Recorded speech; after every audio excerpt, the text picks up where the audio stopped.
The next thing is evolving role of teachers.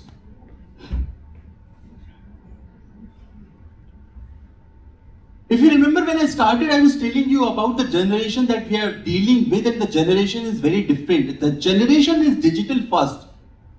They study something on their smartphone and then come to class. So you are actually on your toes because you never know what the student has learned, what the curiosity he is coming from, what exactly he has seen yesterday is coming in his mind. One of the things that has become very crucial for you is how technology and globalization are reshaping education. All of us have seen COVID. What saved us in education? Technology. Zoom. Now imagine we didn't have Zoom. And there are people, there are countries. You cannot imagine. Because again, we are lucky. We were in a country that was technology ready. We had the supporting system. But I've traveled to other countries also where I've seen people have spent their years without education. They could not afford the resources. Globalization and technology are changing education. Today, if you don't like technology, the chances of survival are very less. Now what happens is, as a teacher, we come from old school. When we studied, we might have the books. We are not that used to technology. We don't know what is AI. We don't know how these new technology words are becoming or how they function. We are ready to learn, but still there's a lot of pressure and we are already engaged in so many things. But there are two things that you cannot ignore today. Technology, you have to leverage technology for your advantage. Have you heard about ChatGPT? Have you heard about artificial intelligence? What is your opinion about artificial intelligence? What is it? Yeah, anyone. If we have little interaction, it will be more engaging and I'll be able to understand your thoughts also. They can raise from the mic. Yeah. Anyone who can raise hand and talk about AI? If you have, or somebody who teach technology? Oh, everyone is pointing her. You are the technology teacher, computer teacher? She's an AI teacher? Oh, it would be great to listen to your thoughts. Yeah. Non-AI teacher. Not AI teacher? Non-AI teacher. Non-AI teacher? Okay. Yeah. So I think ChatGPT or artificial intelligence is eating up human roles. Mm-hmm. It's also eating up human creativity and jobs, basically jobs. Very, very important discussion. I'll come on that. And thank you. You said that. Ma'am, I want to hear your thoughts also so that we can understand the thoughts and come back on this. So what I should say, the definition is it? No, not the definition. What are your views on AI? Yeah, AI is to make machines as intelligent as human. So you put in programs so that machine also learns and behaves just like how humans are doing. That's the standard definition of AI. Perfect, thank you. Okay, so now, very interesting point of view that ma'am said that AI is probably eating the human roles and lot of other stuff. Yeah, yes ma'am. Yeah.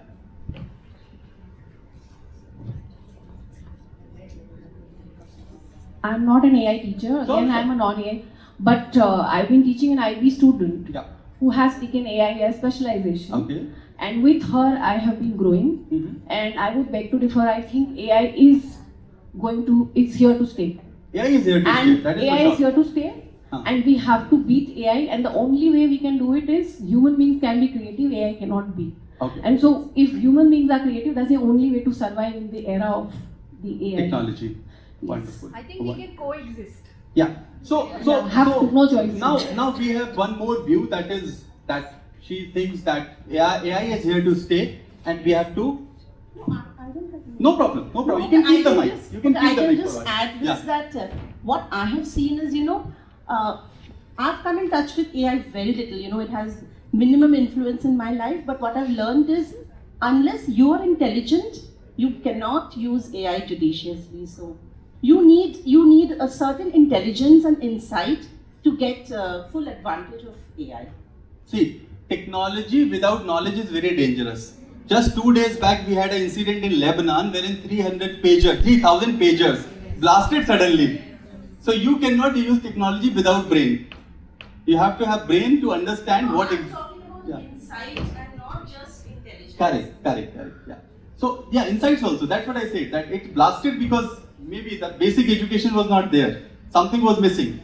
So we have got 3 views to understand technology. Now let me share a story with you which will help you understand the views on technology and how it works.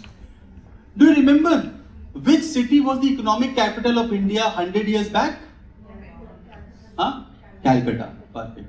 So what happened is India got independence 1947, 1950. We started a 5-year scheme. We decided that this is what we'll do every 5 years to grow, to understand, to channelize. By 1970s, India understood the importance of technology, why we need all the technology, all this stuff that is coming up, how the world is changing, and then India understood that we have to have local hubs for technology to increase the potential. We cannot be dependent on the imports. So the first proposal that comes is that let us set up an electronic city in the country. By the time it was around 1980s, and they decided that we'll set up an electronic city in the country. Now, there's always a question that why South India is more prosperous than North India. One of the basic reasons is port accessibility. So understand the basics. The cities which have the port accessibility, the better port accessibility, the more export you have, the more export you have, the more money you have.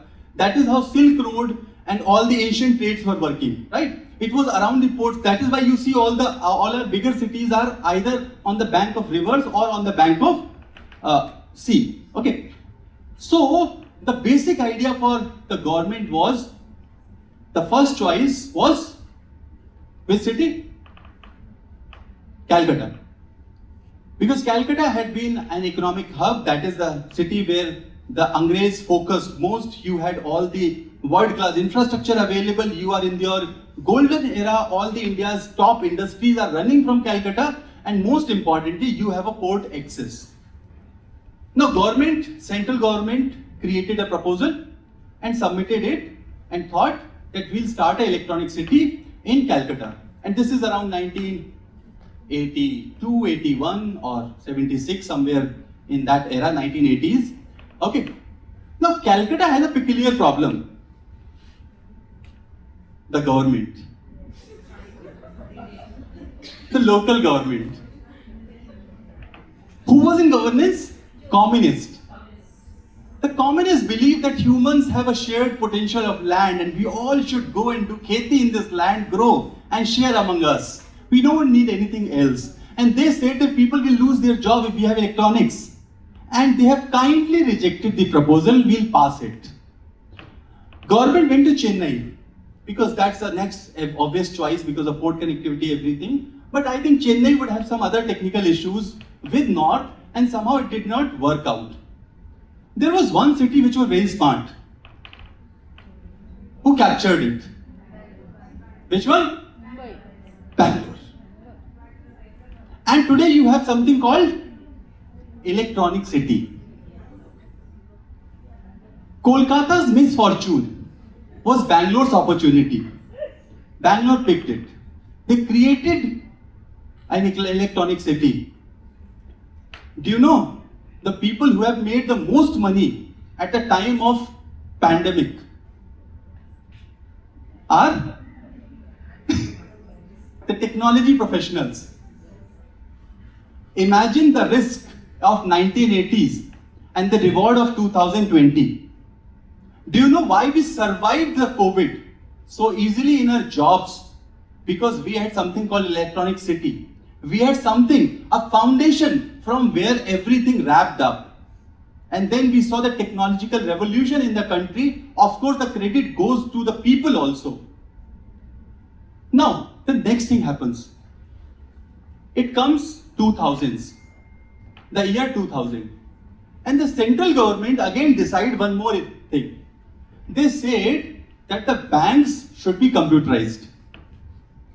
We all should use computers in our bank to make the banking more easy, fast and better. Do you know what happened next? Riots, literally. Go back and search. Not just opposition, not just opposing the decision, but there were people on roads right? Kendra Sarkar Murdabad, Rajya Sarkar Murdabad. I remember those memories. I've seen in my city, Bhopal, wherein people were, there's a central place, just like in Bangalore, you have MG Road or Church Street. There's a central place called New Market. I remember people having this placards. Rajya Sarkar Murdabad, बैंकों में computer नहीं लगेंगे. What happened is, eventually it happened. Do you know today which country has the fastest payment system in the world? India. Now imagine in 2000 we did not have the computers in the bank. आज भी हम passbook लेके जा रहे होते, भैया entry कर देना. Right? The change will always be painful. Accept it today or regret tomorrow. Choice is yours. I gave you 2 stories to remember. Now, coming to AI. AI is not going to take your jobs. AI does not have the capacity to take your jobs. Your laziness will. What? What did I say? Your laziness will. Who wins a marathon? Why does Usain Bolt wins a marathon? He's the fastest runner. But there are 10 others who are in the run, who are in the race. But do you know about the 1,000 people who could not make it to the race? Nobody knows. No, you want to be in the marathon or you want to be in the out of the ground. It's your choice. I'm not saying to become Usain Bolt. I'm not saying to become number 1. All I'm saying is to be in the ground. So AI is here to stay. AI is your friend. The day you make AI your friend, you will love it. You will love the features you have. You will learn so much more. AI has the capacity to give you answer of everything. In fact, I always tell that we are living in such an era where I have a personal assistant free of cost. Whether I want to use it or not, my choice. Now imagine in an office you are given a personal assistant and this person is just sitting, eating tea, having tea 3 times a day, breakfast, lunch, dinner and namaste. And after 30 days, तुमने कुछ नहीं किया, बोले तुमने बताया नहीं क्या करना था. So that is what AI for you. Okay. AI is very interesting technology. You cannot escape. We are living in the technological era. The current generation loves technology and the only choice you have is to be with technology as fast as possible. The shift from content delivery to skill development. Now what happened is, I've seen my time in school and all of us have seen the time in our school. Our knowledge was limited and our only dependency in the classroom was a teacher. If my teacher says that India is the biggest country in the world, I was supposed to believe it because I have no other choice. In fact, one of the times, my teacher only made me a laughing stock in the entire colony, entire society and everything, because my teacher told that in the Finland they have the roads of plastic. I believed it, she was right. But when I went back home, everyone was laughing at me. Then who told you? Right? So, my only source was the teacher. She is saying right, I believe it. She is saying wrong, I believe it. No other choice. Today, we are not in the same thing. You are teaching the geography, you are saying something, the student is going on YouTube, he is going on ChatGPT, he is going on different platforms, he is scrolling Instagram and suddenly find a geography channel and he has so much more to explore. He will come back and answer. He might have seen something and come back to ask. Number 1. Number 2, as I was telling you, that today, the job, the only dependency for getting a job is not a degree. But there is one dependency for getting a job, that is skill. Degree and skills are complementary. If a student has good degree plus skills, they will make it better. If a student just have a degree and no skills, they might survive. If a student does not have skills or degree, Manrega, 400 rupees per day. Right? So, we are shifting from content delivery to skill development. Today, you have skills. Communication is one skill. Public speaking is one skill. Globalization is one skill. Global competency is one skill. Adaptability, I always teach. I take a class on adaptability. I always teach adaptability is one skill. India is going to become third biggest economy. The today's generation, at the time when they will be working, just like us, probably you will have somebody from northeast, probably you will have somebody from east, west, north, south, but India. The tomorrow's generation will be working in a multi-country culture, wherein in a team a person might be from UK or US or Switzerland or Algeria or China or somewhere. They'll be living in multi-country culture, and at that time what they require is adaptability, understanding the culture and being able to get the desired outcome without having the cultural hassles. So, content delivery to skill development. The teaching has shifted. The teaching is not just limited to delivering the content. Now you have to understand the student possesses certain skills based on their choices to make it better. Right? Even the college requirements have increased. They are not just looking for an application. They have interviews, they have entrance exams, they have so many other things to test a student. Encouraging curiosity and critical thinking. Curiosity is key. We have so much to learn, so much to understand, but then starting at right time is what makes you fulfilling your potential. And real world application of learning and interdisciplinary teaching. So we were talking about the maths, physics, everything. I go out and see a bridge. What is the application that has went to build that bridge? Which subject is important for somebody to build a bridge?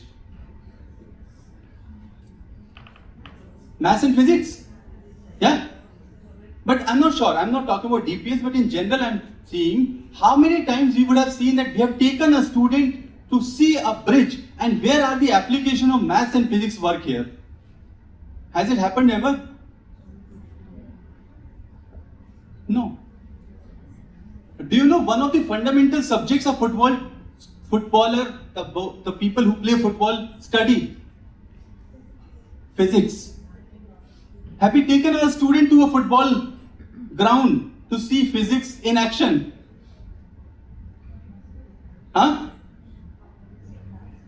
I am wearing some clothes, you are wearing some clothes. The basic is calculations. But do I know how does the calculation works to stitch a suit?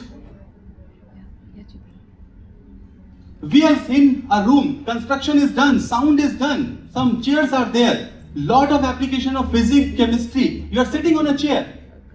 It is outcome of some chemical compounds through which we would have created. But have we taken them to a furniture or a chemical factory to understand how the chemicals work in real scenario?